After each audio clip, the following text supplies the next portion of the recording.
Sí, vamos a conversar con el médico especialista en estadística e investigación, además de conocer la gestión de la salud pública, Percy Maita Trizán. Bienvenido a PBO, lo saluda Judy Rodríguez, doctor Percy. Buenos días, Judy, un gusto estar contigo. ¿En qué puedo ayudar?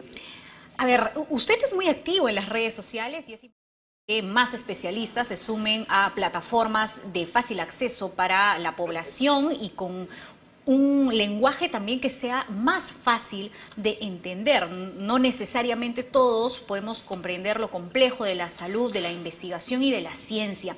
Y usted además ha estado a cargo de una investigación para el Colegio Médico del Perú sobre las cifras de médicos que se ha reducido respecto a los cuadros graves, por ejemplo, y después de la vacunación, ¿no es cierto? Porque la mejor forma de luchar contra esta pandemia es la vacunación. Primero, sobre lo que acabo de mencionar, doctor Maita.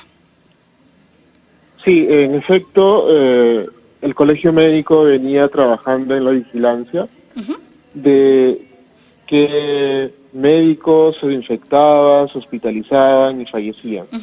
Y algo que nosotros podíamos tener claro es que el proceso de vacunación empezó con el personal de primera línea, incluidos los médicos.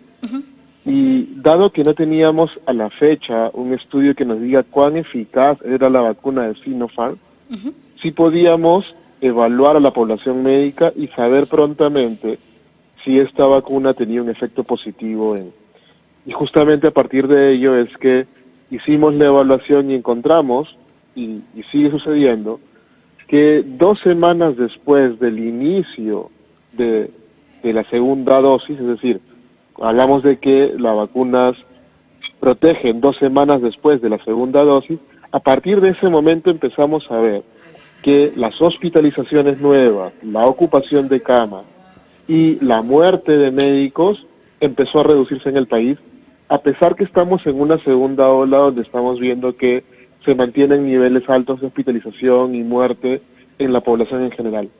Entonces, la única potencial atribución es que justamente este grupo se estaba vacunando. Ahora, quedan pendientes muchas preguntas respecto a Sinopharm. Por ejemplo, ¿por cuánto tiempo va a proteger a las personas que se han vacunado con estas 2 dosis de Sinopharm? Se ha dicho mucho, pero lo que yo resalto es que todavía se cuestione, y bien, desde la comunidad científica, por qué nos entregan los resultados de la investigación en la fase 3 que realiza la Universidad Peruana Cayetano Heredia. Y de hecho, esta mañana vi que los voluntarios de este proceso de investigación van a denunciar, seguramente encontrando un mecanismo legal para hacerlo, a la Universidad Peruana Cayetano Heredia justamente por este proceso. ¿Cuál es su opinión al respecto? Bueno, al comienzo todos estábamos muy contentos en la comunidad científica de que el Perú realice este ensayo clínico. De hecho, es el ensayo clínico más grande que se haya realizado en Perú, pero los problemas vinculados a la vacuna, que aquí hay que diferenciar, por un lado el ensayo clínico como tal, y por otro lado el problema que tuvimos con las dosis adicionales que distorsionaron todo el proceso. Y lamentablemente en este problema de las dosis adicionales, cuando se cambia a los líderes del equipo y con toda la zozobra vinculada a este problema político y legal que tienen, creo que los perjudicados han sido los voluntarios.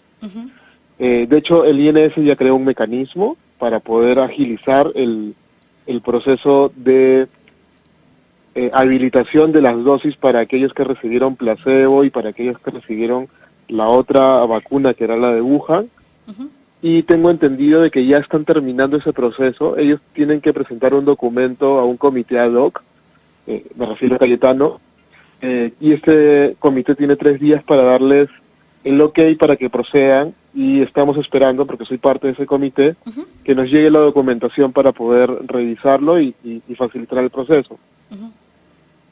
De acuerdo. Entonces, simplemente tenemos que esperar, porque también tengo entendido que el Ministerio de Salud estaba realizando ya sobre la marcha lo que se denominaría, y si estoy equivocada, por favor, le ruego corregirme, la fase 4 de investigación ya con la vacunación de la población en marcha, ¿no es cierto? Y hay que entender que el contexto es complicado porque las vacunas se han entregado al mundo bastante rápido en comparación a otras enfermedades, y el MINSA estaría realizando también una investigación propia. ¿Esto es cierto? Sí, en efecto, esto que llamamos fase 4 se dice cuando ya una vacuna se usa y el uso de Sinopharm, y tenemos Pfizer, y eso se llama efectividad. Una cosa es el ensayo clínico en condiciones controladas, donde uno elige a qué persona participa y demás. En cambio, cuando ya está en el programa de vacunación, como ahora que están vacunando hoy día a los mayores de 70 años, entonces aquí ya se vacuna toda la población. Y esto se llama efectividad, es decir, ya en la vida real cómo funciona una vacuna. Y aquí entran otros elementos, porque entra el elemento de si aplican bien la dosis, el seguimiento de las personas, si las personas tienen otras enfermedades, o si se respetó la cadena de frío, pues, a nivel de cuidado con eso. Entonces, eso le llaman efectividad. Y justamente con el INS, con el Colegio Médico, la Universidad Científica del Sur y de Salud, estamos trabajando en el estudio de efectividad de Sinopharm, para justamente evaluar qué tan bueno es ya en población peruana. Estamos haciendo eso con personal de salud, y aparte son los otros estudios que están viendo con Pfizer y las demás vacunas que se van a aplicar en el país. No, y también el rango de tiempo para recibir la segunda dosis, ¿no? Yo recuerdo haber revisado información en Brasil, donde al menos 1 millón de personas no habían recibido la segunda dosis, nunca acudieron a recibirla, y el proceso de identificación era complicado también, pero es otro contexto. Su propio presidente no lidera realmente una campaña para promover la vacunación, pero también tiene que ver con el tiempo para recibir la segunda dosis, ¿no es cierto? A ver, el tiempo para recibir la segunda dosis, de hecho los estudios que se están mostrando, justamente por cómo se aplica, no por el ensayo clínico, es decir, algunos países, por ejemplo en el caso de Inglaterra, decidieron vacunar en una primera dosis a casi toda la población, eso fue con las vacunas Pfizer, y después aplicaron una segunda dosis, pero más allá de las 3 semanas, que es lo que se recomienda. Y se encontró una mejor respuesta incluso, porque el hecho de vacunarlo 3 semanas después es el menor tiempo posible para poder aplicar esta segunda dosis, para que el cuerpo tenga una mejor respuesta, pero mientras más tiempo pase entre una primera y segunda dosis, hay una mayor respuesta. Lo que no sabemos es cuánto tiempo más debería haber esta segunda dosis. Estamos en un escenario en que en menos de 15 meses desde que se descubrió el virus, tenemos vacunas y tenemos a millones de población mundial vacunada. Entonces, hay muchas preguntas que cada persona se hace. Es decir, por ejemplo, la pregunta es, ¿requiere una tercera dosis o no requiere una tercera dosis? La de Pfizer, ¿no? ¿Puedo tener una primera dosis de una vacuna y una segunda dosis de otra vacuna distinta? ¿Con qué diferencia de tiempo? ¿Cuánto tiempo después de que me ha dado COVID podría tener mi primera o mi segunda dosis? Entonces, todas esas preguntas que son naturales que alguien las va teniendo, las vamos descubriendo y trabajando conforme pasa el tiempo y conforme van dando situaciones de la vida real, donde en personas pasa esto, en la comunidad científica lo reporta y ya tenemos una mejor respuesta. Como la vacuna de Pfizer, ¿no? Que señala la investigación que se necesitaría una tercera dosis, pero 12 meses después de haber recibido la segunda, ¿no es cierto? Y se continúa realizando las investigaciones respecto a estas vacunas. O la de Johnson & Johnson, me parece que se necesita solamente una dosis. Sí, vale, por ejemplo, esta noticia de la tercera dosis de Pfizer, en realidad no es tanto así como que requerimos tal, sino que, y no es que no sabemos si deja de funcionar. ¿Por qué? Porque recién tenemos en el mundo 6 personas que tienen 6 meses después de aplicarse esta vacuna. Entonces, lo que han sacado los estudios es que la vacuna funciona hasta 6 meses, porque hasta 6 meses hemos podido medir que funciona. Cuando pasen 3 meses más van a decir 9 meses, y cuando pase un año van a decir un año. A eso se refiere. Lo que tenemos que también saber es que el COVID, como todo virus respiratorio, y de hecho lo estamos viendo ahora con las variantes, estos virus mutan. Y probablemente si alguno tiene un familiar mayor, le hayan dicho que a las personas mayores de 60 a 65 años hay que vacunarlas contra influenza y virus respiratorios. Y los vacunan cada año, cada 2 años. ¿Por qué los vacunan cada año, cada 2 años? Porque justamente hay variantes y porque el sistema inmunológico en personas mayores es menos efectivo que en personas menores. Y ahí necesitan refuerzos. De acuerdo. Entonces, la posibilidad de una tercera dosis o refuerzo con las vacunas es completamente esperable. Por esto mismo que te estoy comentando, y sobre todo para personas mayores. Todavía no sabemos si esta idea de tercera dosis o refuerzo se va a aplicar para personas jóvenes. De acuerdo. Ahora, sobre las variantes, justamente iba a ese tema. Se habla de variantes aquí en nuestro país, en una denominada variante andina. No tiene un nombre real, no sé si ya los investigadores la han bautizado, digámoslo así, con este nombre. Conocemos la de Sudáfrica, la de Manaos, la británica. ¿Y qué información tenemos sobre esas variantes aquí en esta parte de la región sur del mundo? A ver, en todo el mundo se han generado variantes. ¿Qué es una variante? El virus, mientras más se transmite, es decir, se reproduce más el virus, hay mayor posibilidad de que el virus se equivoque en su traducción del ARN y por tanto genere una mutación. Esa equivocación se llama mutación. Y cuando esas mutaciones son útiles al virus, significa que se van a transmitir más. Y cuando ya son muy frecuentes, hablamos de variantes. La duda allí es, ¿estas variantes tienen implicancias clínicas, epidemiológicas o no? Entonces, ya el grupo de Cayetano con INS habían detectado que teníamos en Perú varias variantes. Algunas extranjeras, algunas propias. ¿Qué particularidad tiene esta variante que le dicen andina o C37 o variante peruana o variante chilena? Esta variante se descubrió formalmente, el primer caso es en diciembre del año pasado. Un individuo peruano que tuvo estas características de este virus. ¿Qué más sabemos? De que durante segunda ola se han detectado más casos en Perú, particularmente en Lima, con esta variante. Y que los investigadores de Cayetano, al buscar, tenemos una base de datos mundial, donde cada investigador, cada vez que secuencia un virus, lo sube allí, y han detectado que también esta variante está presente en Chile y en Ecuador, por eso le dicen variante andina. Y también se ha detectado que esta variante tiene una gran cantidad de casos en Estados Unidos, en Alemania, Australia, pero son posteriores, o sea, cronológicamente, el primer lugar donde se encuentra es en Lima, Perú, y luego se ha ido encontrando en otros países y ciudades. ¿Qué no podemos decir ahorita? No podemos decir si esta variante infecta más o causa un perfil clínico distinto o mayor letalidad o reinfecta, porque todavía no hemos hecho los estudios para saber sus características. Lo que sí sabemos, dada la cantidad de casos que están vinculados con el crecimiento de la segunda ola, y también otro detalle que en sus mutaciones se parece un poco a la variante P1 brasileña, cuando el INS hizo los estudios de la presencia de la P1 en Perú, los hizo con una técnica que no es muy precisa, y justamente esa técnica no muy precisa podría confundir a que esta P1 o brasileña en realidad hubiese sido la C37 peruana. Entonces, eso es un poco lo que tenemos hasta ahorita de información.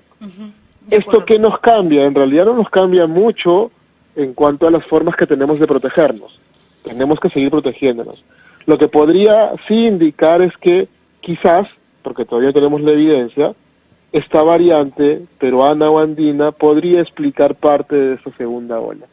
Y digo parte porque las variantes sí nos ayudan a explicar, dado que son más transmisibles o reinfectan, este comportamiento de segunda ola que tenemos, pero no son exclusivamente por ellos. ¿Por qué? Porque el virus se transmite de persona a persona, y que el virus se transmita más que por solamente características del virus, es porque nosotros como personas no nos estamos cuidando. Movemos el virus. Exactamente. El virus no se va a mover si la persona no lo lleva. De acuerdo. Ahora, sobre las variantes también he escuchado la opinión de científicos que tienen que ver también con cuadros un poco más complicados para personas más jóvenes. ¿Esto es real? ¿Tiene que ver con la naturaleza de estas variantes? En la segunda ola sí estamos viendo un mayor perfil, un cambio en el perfil de personas moderadas o graves, ¿no? En la primera ola esto fue predominantemente en adultos mayores, varones, con obesidad, con diabetes. En esta segunda ola ha bajado un poco la edad, ahora se ven personas un poco menores, o sea, estamos hablando de 40, 60 años, con mayor frecuencia, y también se ha visto casos en menores de 5 años, muy poco, pero un cambio en el perfil, y también en mujeres, cosa que no se veía en primera ola. ¿A cuál variante le podemos atribuir? Dado que no hacemos en el Perú un estudio de genotipificación, es decir, secuenciar cada virus, con las justas hacemos PCRs, no sabemos de cada persona qué variante le tocó. Lo que sí sabemos es que hay algún cambio. Lo que tenemos que tener en cuenta a nivel personal es que debo cuidarme igual con cualquier variante para evitar infectarme.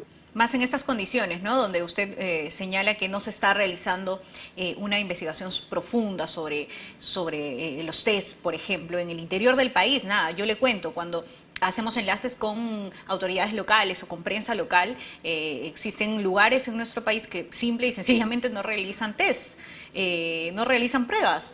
Es complicado, por supuesto, afrontar una crisis así, casi ciegos, ¿no es cierto? Sí, el problema que tenemos como país es que hemos abandonado el sistema de salud por muchos años. Y lo que vemos es que muchas personas podrían no haber fallecido si es que el sistema de salud hubiese tenido una mejor capacidad de respuesta y no faltaba oxígeno. No por lo que pase ahorita con el gobierno, sino que esto viene de años y de años, no puedes implementar en un momento todo. Y el diagnóstico molecular que requiere este virus requiere laboratorios con mayor nivel de implementación. Y eso es también otro de los problemas que tenemos. La tecnificación de nuestra capacidad diagnóstica en el sistema de salud es muy baja. Y eso es hablando de PCR, que es para diagnóstico.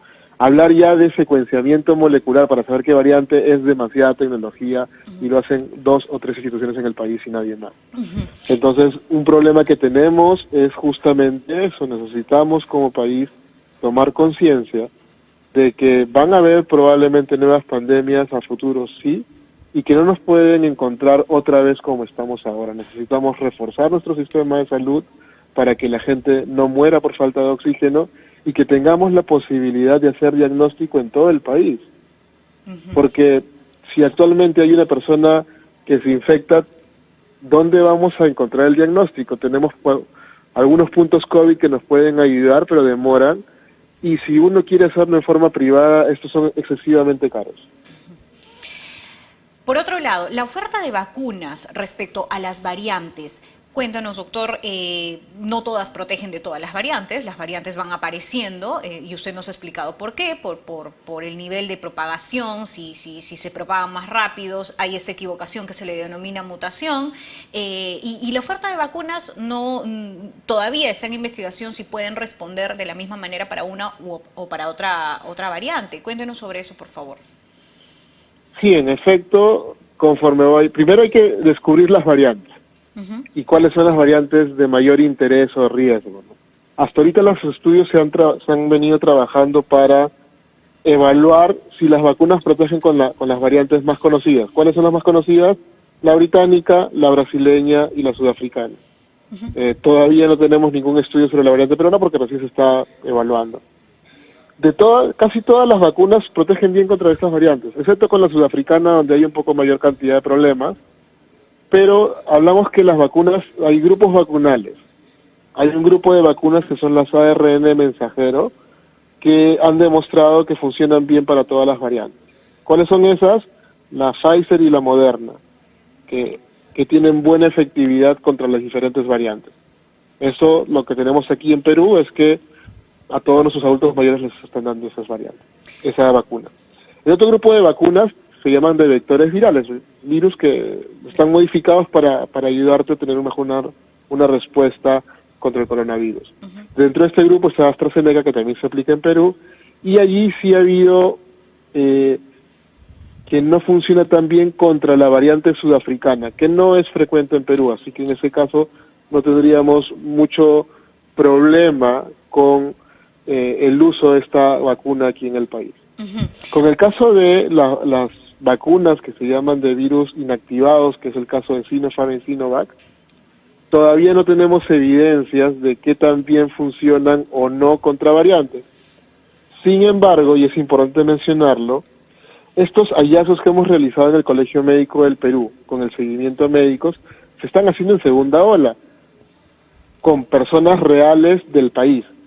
y se está encontrando que protegen. Entonces, en una forma indirecta podemos afirmar que Sinopharm también protege con determinadas variantes porque no vemos un incremento de casos de mortalidad o hospitalización en el personal médico vacunado.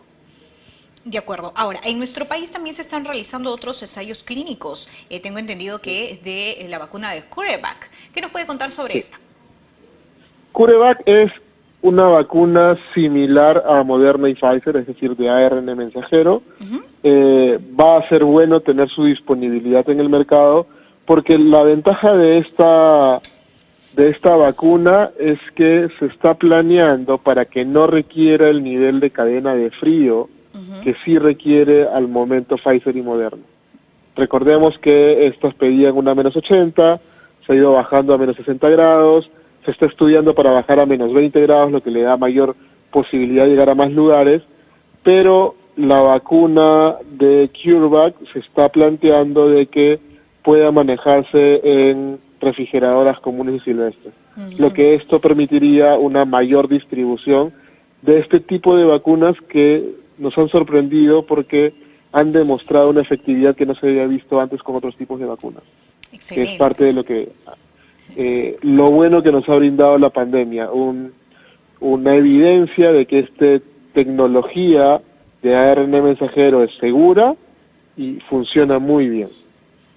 Excelente, qué bueno que se estén realizando estas investigaciones aquí en nuestro país y que se promueva a partir de esta crisis la oportunidad para promover también la investigación científica, la política de datos abiertos, como he escuchado también esta mañana entrevisté a Ray Burgum, y qué bueno que se estén dando pasos importantes pese a todo lo trágico que ha sido esta pandemia. Muchísimas gracias, doctor Maita. Muy buenos días, hasta luego. Arranca tu día con el magazine más dinámico del Perú. Noticias, entrevistas, efemérides, política, espectáculos y todos los deportes, las eliminatorias al Mundial, la Liga 1 y la Champions. De lunes a sábado de 6 a 10 de la mañana por Willax Televisión y por TVO Radio 91.9 FM, la radio con fe. Los astros te serán propicios en TVO. Por Facebook, Twitter y YouTube. Suscríbete y activa las notificaciones. A veces es difícil elegir qué mascota tener. Gato. Perro. Gato. Pero para elegir tu lote, Facilote. Obvio. porque comprar tu lote es facilote. Elige cómo. Ingresa a terreno.pe o llámanos al 616-9009. Centenario.